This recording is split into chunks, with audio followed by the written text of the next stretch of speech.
రక్షణ కల్పిస్తే ఇండియాకు ప్రభాకర్ రావు. సిగ్గున్నా అదరబై నీకు ప్రభాకర్ రావు? సిగ్గుందా? మనిషి పుట్టుక పుట్టినవను ఫోన్ ట్యాపింగ్ చేసి వ్యక్తిగత జీవితాల్లోకి పోయి వాళ్ళకి బాయ్ ఫ్రెండ్ ఉన్నారా, వీళ్ళకి గర్ల్ ఫ్రెండ్ ఉన్నారా, ఆ గర్ల్ ఫ్రెండ్ ని బ్లాక్ మెయిల్ చేసి ఎరేద్దాం, రాత్రికి వస్తావా, ఎల్లుండికి వస్తావా, పక్కలోకి వస్తావా అని అడుగుదాం.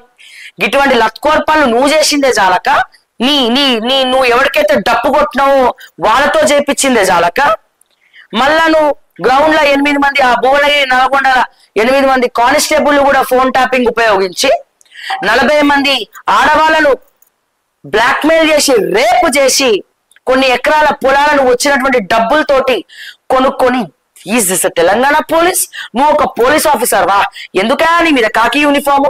సిగ్గులేదు మళ్ళా భారతదేశ శనార్థి అని చెప్పుకుని అమెరికాలో తలదాచుకునే దమ్ము లేనటువంటి చాతగాని దద్దమ్మ పోలీస్ నువ్వు అని చెప్పి నేను మాట్లాడుతా ఉన్నా. ఏం పిక్కుంటో పిక్కో ఇట్లా మాట్లాడినందుకు చెప్పాలంటే గచ్చు ఉండాలి. ఇట్లా మాట్లాడాలంటే ఇది ఒక లెసన్ కావాలి. రాజకీయ నాయకులు చెప్పిందల్లా చేసుకుంటూ పోయే ఆఫీసర్లకు ఈ ప్రభాకర్ రావు జీవితం ఒక లెసన్ కావాలి. కోట్ల రూపాయలు సంపాదించుకున్నావు, కానీ ఆ డబ్బంతా ఏమైతుంది? నీ క్యాన్సర్ ట్రీట్మెంట్ కి తగలెడుతున్నావు కదా. అక్రమ దారిలో కదం దొక్కి సంపాదించినటువంటి డబ్బులు నీ క్యాన్సర్ ట్రీట్మెంట్ కి ఖర్చు పెడుతున్నావు. నువ్వు నీకు రక్షణ కల్పించాలనా? ఎంతమంది అమ్మాయిల జీవితాల్లో ఆడుకున్నారు మీరు.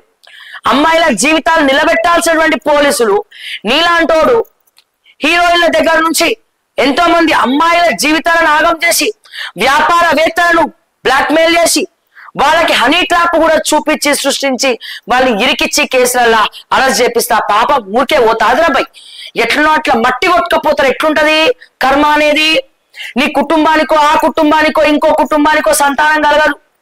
ఫర్టిలిటీ దగ్గరకు పోయినా దిక్కుండదు. లేకపోతే ఏదో అవుతుంది, ఇంకేదో యాక్సిడెంట్ అవుతుంది, పెరాలసిసే రావచ్చు, దురదలే రావచ్చు, తినాలనుకున్నా తినలేకపోవచ్చు, సర్వ రోగాలు రావచ్చు. ఎవరికేం తెలుసు అబ్బాయి? కర్మ అంటే దాన్నే అంటారు సార్. ఈ పాపము ఊరికే పోచారు.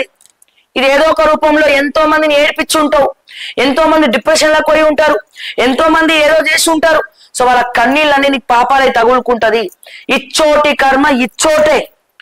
ఏ కన్ను చూడదనా నీ విచ్చల విడిసి పాటు ఇది ఉంది కదా. ఇగో ఇట్లుంటది కర్మ అంటే.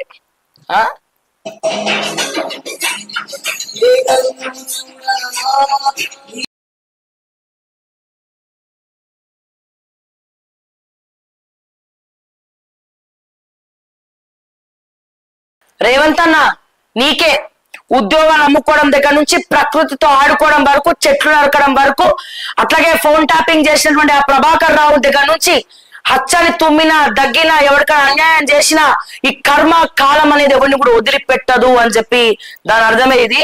ప్రతి ఒక్క రాజకీయ నాయకుడు చూడాల్సినటువంటి పాట.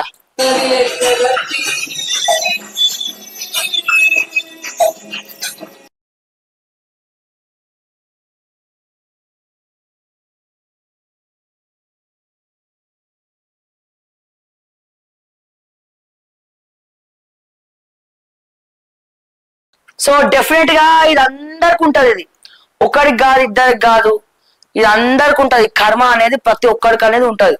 అది ప్రభాకర్ రావుని వదిలిపెట్టదు, బీఆర్ఎస్ వాళ్ళని వదిలిపెట్టదు, ఇప్పుడు కాంగ్రెస్ వాళ్ళని వదిలిపెట్టదు, రేపు పొద్దుగాల వస్తే బీజేపీ వాళ్ళని వదిలిపెట్టదు, లేకపోతే ఇంకొవరిని కూడా వదిలిపెట్టదు. సో డెఫినెట్ గా కర్మకు మీరు సమాధానం చెప్పాలి, కర్మకు మీరు బాధ్యత వహించాలి.